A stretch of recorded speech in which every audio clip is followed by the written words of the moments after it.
Good morning, good afternoon, good day world. Kumusta po kayong lahat dyan? Si Mami Pets Alphonse Official again and welcome to my channel. For today's vlog, this is my last few days sa Bahamas before ako umalis for good. So, ayan, pumunta muna ako sa bangko para sa aking mga bank accounts. Ayusin ko at saka kung saan ko ilalagay kung sakasakaling ma-approve na yung claim ko for retirement, kung saan bangko ilalagay. So ito po yung Scotiabank, located po siya sa Cable Beach, kaya pumunta muna ako doon. So this past few days hindi na po ako nagtatrabaho dahil pinapaayos na yung mga sa bangko o kung ano man ang kailangan kong gawin. Ayan. Matagal ko ng bank tong Scotiabank. Maganda siya. Tapos, yung pauwi na ako galing bangko, napadaan ako dito sa aking favorite way pagpupunta ako ng grocery store. So, dito ako dumadaan sa tabing dagat dahil napaka-relaxing. So, a stop by, nag-video ako. Nag-park muna ako saglit. And then after that, umuwi na ako. Nagkataon naman na off ng anak ko. Kaya nag-lunch out kami sa isang Japanese restaurant. Yan, diyan kami kumain.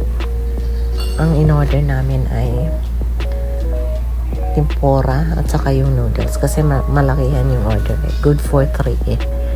Kaya yan, kumain kami. Malapit lang to sa aking work, sa aming bahay din. Kaya, palagi kami dito pag gusto namin kumain ng Japanese food. Yan yung noodles. Ramen pala yan. Ramen. At saka yung tempura. Yun ang in-order namin. So, kahit pa paano nag-banding muna kami saglit. Kasi nakakalungkot man, but kailangan natin kailangan muna natin mag-rest. Kaya umuwi muna ako for good. It's not really for good for the meantime. Next namin, pumunta kami ng downtown. Ayan, nag-drive around. Yan din ang favorite spot ko pagpupunta ako ng grocery store o kay downtown, kasi ito yung dagat to eh. Meron naman siyang ibang way sa middle road naman. Ayan. Yan, pag uwi namin, daanan naman kami sa may airport. Ayan, na-timingan namin yung isang eroplanong papalapag. Ayan. Kasi yung pauwi namin, dadaan muna kami ng airport.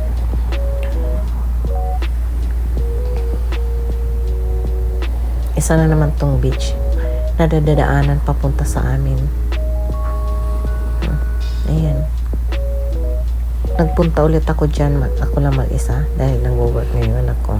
So, pumunta muna ako dyan. Nag-video ulit ako. Dahil for the last time, or hindi ko alam, this is for the last time na makikita ko yung beaches dito. Magaganda talaga siya. Nakakamiss. But, enjoy ko lang yung time. Sobra akong nag-enjoy. Napaka-relaxing ng lugar. Napakagandang workplace. Ayan, may dumaan siyang jet ski.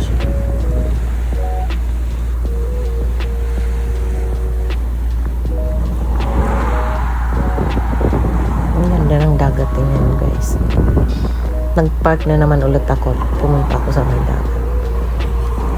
Nasa tabing lang to eh. Nasa tabing kalsada lang siya. Tingnan mo yung dagat, diba? Ang ganda. Napaka-relaxing.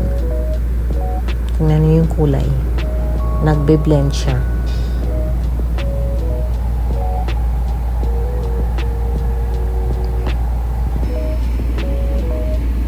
Nakakamiss sa Bahamas, I mean.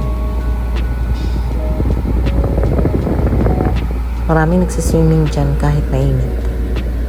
pero kalimitan mga locals.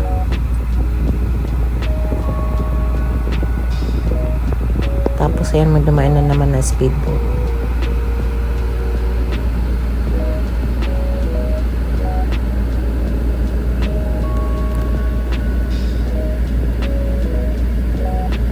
Mahilig ako magtambay dito sa may tabing dagat.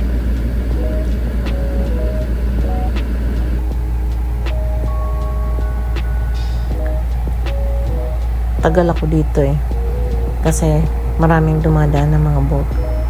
Nakakaano siya, nakaka-relieve.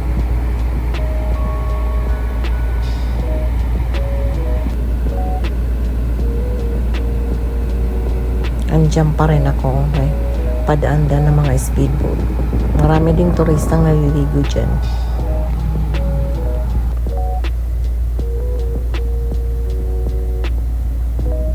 Tapos yung next day, umalis ulit ako. Pumunta ako sa isang lugar.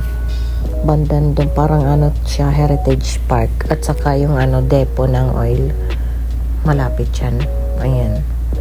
Tapos yung Heritage Park na napaka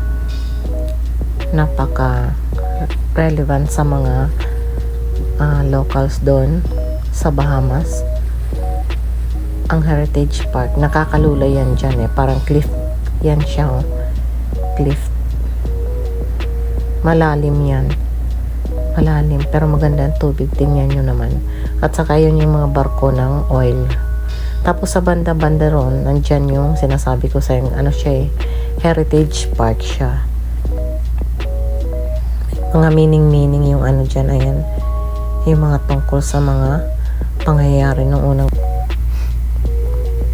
Itong part na to kasi dedicated sa mga slave, kasi yung Bahamas nung unang panahon ay maraming slaves dito. Lugar ng mayayaman pero maraming slaves. Siguro ang hirap ng kalagayan nila nun. So sa mga OFW dyan, huwag kayong magawala ng pag-asa dahil ito nga sila ever since pa yung tagal-tagal na nilang may mga ganun na talaga kagaya natin. Kaya lang ewan ko kung yung treatment pare-pareho lang. Ayan, ginawan sila ng parang park na dedicated sa kanila. Ito yung sinasabing Clifton Heritage Park na dedicated nga sa kanila. Kaya malapit siya sa oil depot. Kaya ayan, marami kayong nakikitang mga barko dyan. Cliff siya. Siya, Clifton. Cliff siya parang bangin ba na diretso sa tubig. So ayan. Ayan yan, mga kahoy siya, mga punong kahoy ata yan na pinutol. Tapos siya, nilagyan siya ng parang bandana. Tapos may mga pangalan dyan ng mga slaves. Mga sikat na slaves din sila. Siguro sikat ng yung mga mayayaman na pamilya ng araw. Ayan. Dedicated yung part na yan para sa kanila.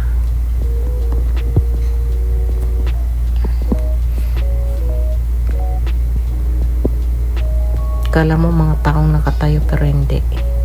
Mga puno lang sila. Yan, malapit siya sa kalsada.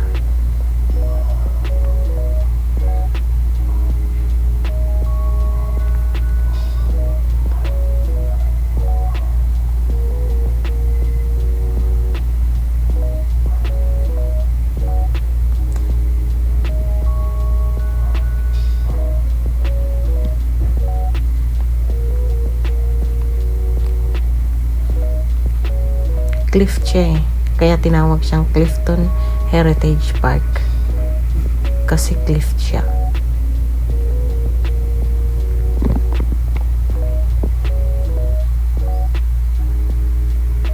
Malalim yan. Next day naman ulit, pumunta ako dun sa Marina Beach. Nag-upo lang ako doon. Nag-video. Malapit lang din yan sa amin, sa lang. So, pwedeng maligo dyan. Tapos, on the last day ko, pumunta ako sa isa pang bangko para ayusin ulit yung aking mga bank accounts dun So yung bangko na yan ay naging kaparte rin ng buhay ko dyan.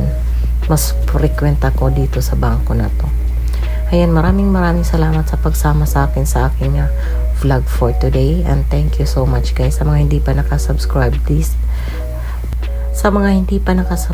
dyan, please subscribe Mommy Beth Salcars Official.